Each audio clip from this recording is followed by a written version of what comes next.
Hello, and we're going to be looking at Act 4 of Macbeth in this video. Relatively short act in terms of the number of scenes, but quite an important one in that it develops various things that we've seen in Acts 1, 2 and 3 and furthers some kind of themes.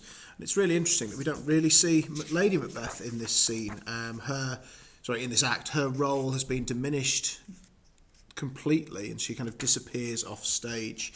What we do see at the start is the witches, and the witches here are basically creating their potion in Act 4, Scene 1. It's a potion that they are going to prepare to charm Macbeth, to manipulate him.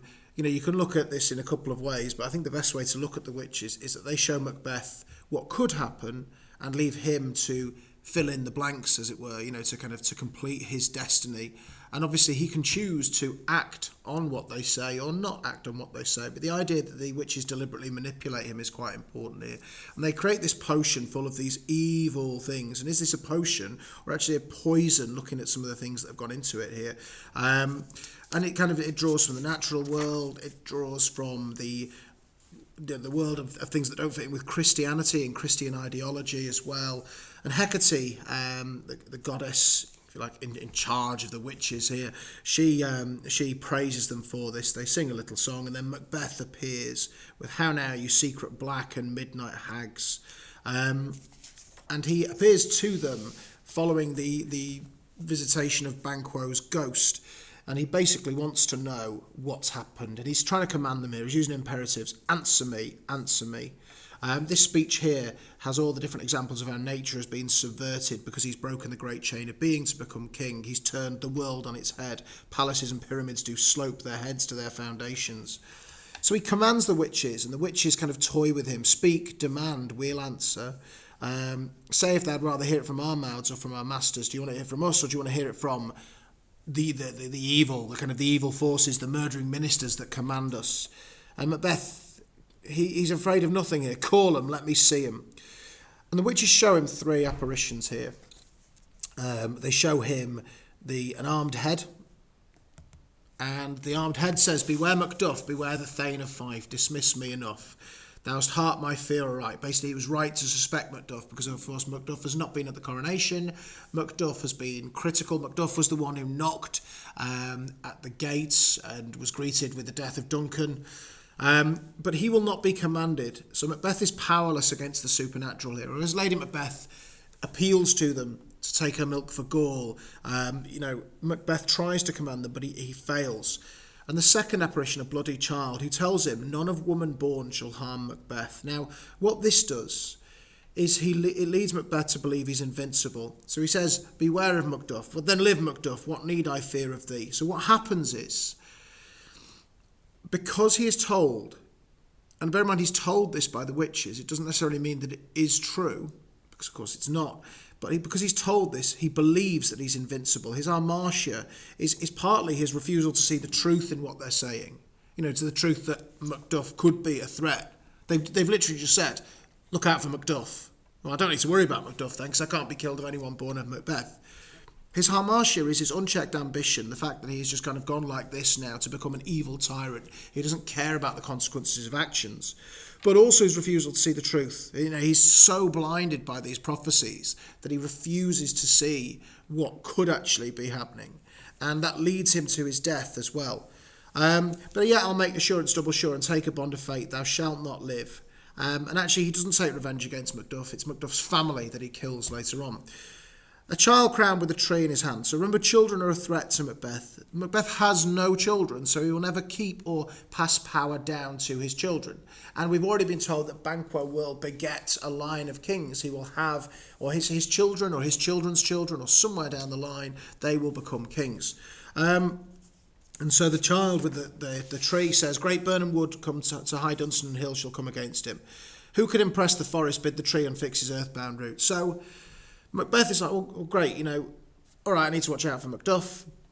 yes, I can't be killed by anyone born of woman, so effectively I'm invincible, I can do whatever I want for the rest of my life because everyone is born from a woman, so how can this be? And also, how can a forest, move up a hill? It's not going to happen, so I'm perfectly safe. So his confidence, his hubris, his self-confidence is at the highest it's ever been at this point because he believes he's invincible. And if you're invincible, obviously you can do whatever you want without any kind of comeback. And what he does ask is, shall Banquo's issue ever reign in this kingdom? Seek to know no more. I will be satisfied. Deny me this and an eternal curse will fall upon you. Let me know. There's an irony here because he's trying to curse witches, who are already cursed by society. And the curse falls on him too. So he's trying to exercise his power. He's trying to command the undead, but they don't listen to him. And if they do, they toy him, and do they show him the truth here? They deliberately mislead him. So he wants to know, shall Banquo's children, shall anyone from Banquo ever reign in this kingdom? And they show him a show of 8 kings. They show him kind of a procession of 8 kings there, with the last one, a glass in his hand, and Banquo's ghost follow him. Thou art to let the spirit of Banquo down, thou crying does sear mine eyeballs. The legitimate claim to power causes him pain, because this idea, the witches have said that Banquo, bear in mind, Banquo has done nothing wrong. That Macbeth is right, I'm going to be king and Thane of Cawdor, and so I'm going to murder everyone to get to that. Banquo is executed for no fault of his own, and as the witches have said, he has the rightful claim to the kingdom, and of course they do. The real-life Banquo in Holinshed's Chronicles is an ancestor of the real-life James I, who was king at the time of Shakespeare. So this whole play is designed to have James I somewhere in this line of kings. It's going to say, look, he's a good king because he doesn't go around killing people. He's the morally right king there as well. So this causes Macbeth pain, and he knows then that, first of all, he can't be killed by anyone born of woman, but he also knows that he's going to die at some point. And at this point, some of you are probably wondering, well, where does Fleance fit in all this? And that's a really, really interesting point that we'll come back to right at the end of the play, because, of course, Fleance is still very much alive somewhere, but he is a child. Will he be king? Will his children become king? Will his children's children become king? We don't quite know yet. So, the witches dance and vanish. They disappear to further play with Macbeth. Is he kind of manipulated and toyed with all along by the witches? That's kind of an argument to look at there as well. And Lennox appears and tells that Macduff has fled to England. And there's a threat against his life here. So Act 4, Scene 2, again, a relatively small scene. We've not had a question on Macduff yet, but it's an interesting one if he comes up. Lady Macbeth and Lady Macduff are the polar opposites as women. And it's interesting that Lady Macbeth is not seen in Act 4, but Lady Macduff is. And Lady Macduff is very much a dutiful wife at home. She is the Jacobean ideal of how a woman should behave. She is at home with her children, looking after them, while her husband is trying to cleanse Scotland of this evil tyrant in Macbeth. And there's a scene here where Ross and Lady Macduff and the young Macduff, the son, they kind of question her husband's loyalty. This idea, our fears do make us traitors, and wisdom to leave his wife, his babes, his mansion, his titles in a place, and whence himself does fly, he loves us not. The poor wren will fight against the owl. This idea, they are left alone, and they know they're at danger from, this is how evil Macbeth is, they know they're at threat. Ross praises her husband, but for your husband he is noble, wise, judicious, and best knows the fits of the season. So Macduff is a good man, and he is a hero for Scotland in that he cures it from Macbeth's evil eventually. But that doesn't necessarily make him a good husband, because obviously he has left his wife and children alone, and they will be executed by Macbeth. And obviously it's hard to know what Macduff could do more. But this idea, that duality of role, Macduff as a father and as a man and as a husband, and Macduff as a warrior, there's a kind of critique of war and a critique of violence here within this. And so Macduff and Lady Macduff and the son, Ross kind of goes off basically to give a bit of a warning. Sirrah, your father's dead, and what will you do now? How will you live? And they talk about, was my father a traitor, mother? Aye, that he was. What is a traitor? Why, one that swears and lies. And there's really interesting wordplay here. And again, I don't know if you'll get a question on this. It's potential. Everything's open for a question. But there's a really interesting kind of point here. Macduff is a traitor because he goes against the king, who is Macbeth. That's the crime of treason, isn't it? Kind of betraying the monarch. But the monarch is evil and cruel. So although he's a traitor, it's a good thing to be a traitor. It's what we call equivocation. There's kind of double speak in this society because the society is so destroyed by Macbeth stealing the throne. So Macduff is a traitor, But being a traitor is a good thing. But also, not only is he a traitor against Macbeth, he's a traitor against his wife because he swears and lies. He swears an oath to Duncan because he wasn't at Macbeth's coronation, so he's not actually sworn his allegiance to King Macbeth. He's sworn his oath to Duncan and to Scotland. Oh, horror, horror, horror, when he sees the dead body of Duncan. But also, he swears marriage to his wife. A vow to love and protect, to have and to hold. And he is not there to look after her. And she is killed. And this really, really sad scene, because they effectively foreshadow their death here with the poor wren will fight against the owl, and there's no Macduff there to protect them. It's the price that you've got to pay. And also they have to die. If they don't die, Macduff is such a virtuous, good man. He is noble, wise, judicious, and best knows the fits of the season. If they don't die, he has no justification to kill Macbeth.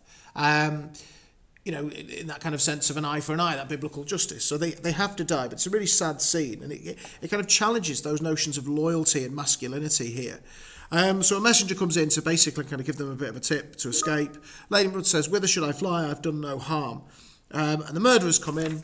The murderers kill Lady Macduff and the children. And then there's quite a short scene there as well. And then we go to Act 4, Scene 3. Now, Act 4, Scene 3 is quite a long scene. Again, any character is kind of ripe for a question, really. This scene, Act 4, Scene 3, is basically a test between the two morally good characters of the play, Malcolm and Macduff, the good guys, as you were. Malcolm is in England, so he's been taken in by King Edward at the time. He's been given, if you like, peace. He's been given kind of an assurance that they will raise an army to help him fight Macbeth. And Macduff goes down there to kind of tell him, further information, say, look, now's the time to come, if you like. So there's the two good characters, but obviously in this society, bear in mind, Malcolm has seen his father assassinated and he has been accused as the main culprit. So he is going to try and test people's loyalty, which does make sense. Malcolm tests Macduff, and the way he does this is to lie to test his loyalty. So, he makes up kind of lies about himself, about what type of king he would be, because he is the rightful heir to the throne, announced by Duncan. And Macduff, it's a really, really interesting kind of point here. Macduff kind of has to pass this test before he'll be allowed in. But also there's some truth in what Malcolm's saying. Malcolm's lying about him being a bad king, but this idea of power corrupts, but absolute power corrupts absolutely. He's not king at the moment, so he doesn't have to worry about this. But when you are king, is he going to go the same way as Macbeth? Duncan is a morally good man, but a weak king. He puts his faith in the wrong people. He is betrayed by the Thane of Cawdor at the start of the play. Scottish rebels have joined the Norwegians to fight against him, so clearly he's not the perfect king, although a good man. So this idea that when Malcolm does become king at the end of the play, is he going to be a good king? And we never actually find the answer to that as well. And who is the better king or the worse king? But he's the rightful heir to the throne, and that's an important point. So Macduff gives a kind of a report, and Macduff's chief love is Scotland, more than his wife and children who've just been executed. This tyrant whose sole name blisters our tongue was once thought honest. And it's an interesting point Malcolm makes. Macbeth was once a good and honest man. He was noble Macbeth at the start of the play, and now he's a tyrant. He's invincible, he believes himself to be invincible, and he's fallen from grace. Macduff, I am not treacherous, a simple declarative sentence, but it's not just enough to say you are something, you've got to prove it in a corrupt society. But Macbeth is treacherous. A good and virtuous nature may recoil in an imperial charge. If you're given power, it may corrupt you. Macduff, I have lost my hopes. Is that his hopes of redeeming Scotland because Malcolm is not answering him and not helping him here? His children, which is dramatic irony because he doesn't know that yet as well. He has lost his hopes there.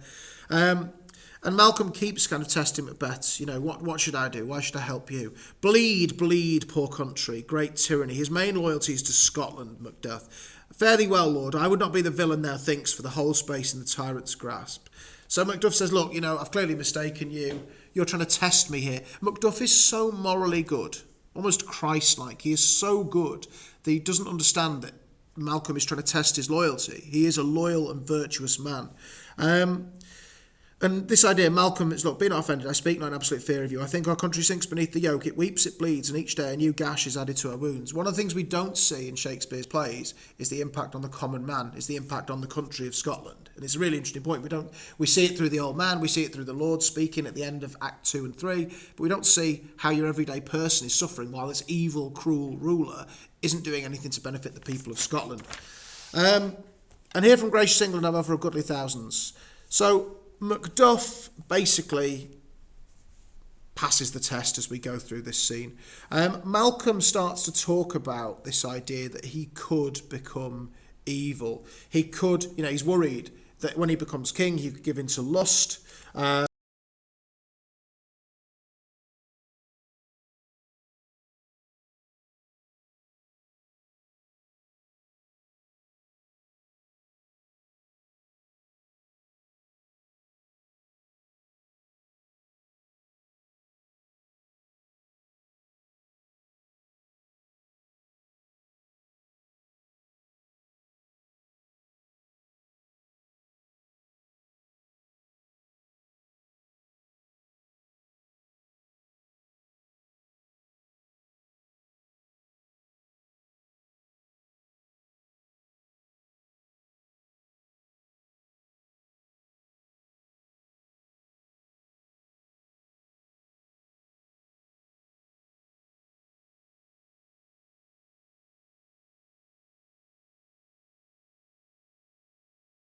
Here. Macduff, this noble passion, child of integrity, from my soul wipe the black scruples, reconcile my thoughts to thy good truth and honour. So Malcolm Bay says, look, this was a test, I'm not going to give in to lust, I'm not going to give in to greed and power, but we don't know because the play just ends with him becoming king, so we don't know what could happen to Malcolm. Once people get absolute power, they become open to corruption. And Macduff passes the test. He kind of has a go. He scolds Malcolm for being so selfish and reminds him of his duty to Scotland, which is exactly what Malcolm wants. Here abjure the taints and blames I laid upon myself as strange to my nature. Basically, I was only messing with you. I'm not really an evil person. I'm not going to give in to lust and start sleeping around or stealing loads of money. I'm not going to be corrupt, basically, when I'm a king. And Macduff responds with such welcome and unwelcome things at once, it is hard to reconcile. Macduff is a good man, he's a warrior, and he can't understand, it's hard to reconcile. He's not completely convinced by Malcolm's speech, all of a sudden to just change his mind like that. Is this a lack of intelligence as a warrior? Is he suspicious of Malcolm? Is this the idea that he just doesn't understand why Malcolm doesn't take him at face value? He's such a good man. And as the play goes on, it's an interesting kind of point, and it basically sets up the scene at the end of the play when Malcolm is the rightful king. So he passed the test. They talk about this idea that Edward the Confessor, the king at the time, has almost a kind of a Christ-like power to cure the sick. And obviously they speak about Scotland as a country in terms of being sick and needing purging by Malcolm and his warriors. Ross responds and basically then tells Macduff eventually, so it kind of goes on here, that your castle is surprised, your wife and babes are savagely slaughtered. Now, there is this thing called lex talionis, the law of revenge. This idea is an eye for an eye. This is kind of how justice was seen, not throughout society, but this idea that if you kill me, I will kill you. And it's really important that if Macduff's family aren't murdered by Macbeth, and bear in mind Macbeth wants to murder Macduff, if they aren't murdered by Macbeth, he has no just reason to commit the crime of regicide and kill Macbeth. I know Macbeth is an evil man, but he's not done anything to wrong Macduff, apart from just being an evil tyrant. So the fact that his family are killed gives Macduff a pure and virtuous reason to take revenge against Macbeth, to keep his kind of conscience clear, as it were. Because he can murder Macbeth now, and that is revenge for his wife and children being killed. And Macduff can't believe this, that his wife and children are being killed. My children too, because it's such an evil crime. Infanticide is such an evil, despicable thing to do. And I must be from thence. My wife killed too, I have said. Malcolm, be comforted. Let's make us medicines of our great revenge to cure this deadly grief. So Malcolm tries to manipulate Macduff here, which is one of the reasons why Macduff isn't sure about him. He wants him to fight. He picks him at his lowest point after his family has just been murdered to say, come on, let's get revenge. Use this as a medicine to get revenge. He has no children, all my pretty ones. You say, Macduff is dumbfounded by how despicable Macbeth has been. He can't believe this, all these questions. All my pretty chickens and their dam at one fell swoop. Dispute it like a man, and this is really important, this moment. I shall do so, but I must also feel it as a man. This idea of masculinity. His wife and children have just been murdered. And Malcolm is trying to get him, trying to manipulate him to fight Macbeth. They're not aware of the witch's prophecy at this stage. So they're not aware that he is the kind of the chosen one, if you like, to kill Macbeth. But there's a real difference between Macduff as a man, a good man, and Lady Macbeth and Macbeth in Act 1, Scene 7, who are challenging each other's masculinity. And ultimately, what makes us people, what makes a real man, in inverted commas, a real man, is this idea that you have the ability to display emotions. Emotions make us human and morally good. Our ability to empathise with other people is what separates us from creatures. And this idea that because Macbeth can't, and Lady Macbeth can't, but Macduff can. Look, yeah, I will fight him, I'll kill him. I shall do so. But I must also feel it as a man. My wife and children have just been killed. I must feel, I must mourn them. And that is perfectly normal and perfectly human. But it's in complete contrast to the evil Macbeth, who doesn't feel the responsibility of anything he does. And this idea, bring now this fiend of Scotland and myself within my sword-like setting, if he escape, heaven forgive him too. So there's a vow for revenge at the end of Act 4 from Macduff. Macbeth is ripe for shaking, and the powers above put on their instruments. Receive what you may, the night is long and never finds the day. So Act 4 ends. It's only a short kind of 3 scenes here, and there's quite a long scene there. Malcolm is testing Macduff's loyalty. But it ends with the Scottish forces resolved to go up to Scotland and to fight and to kill Macbeth. And this idea, the end of Macbeth's reign of night, the positivity of May and day there, or that may fail and never bring day to Scotland, it's kind of in the balance here, particularly given that we know Macbeth is effectively invincible. So quite a brief act, but quite an important act in kind of further developing some of these plots, and particularly the idea of what kind of king Malcolm is going to be, and the two good characters, Malcolm, Macduff, and Banquo, you can add to that as well, but I suppose his kind of role in the play is gone now, testing each other to see what's going to happen after the events of the play are finished at the end of Act 5.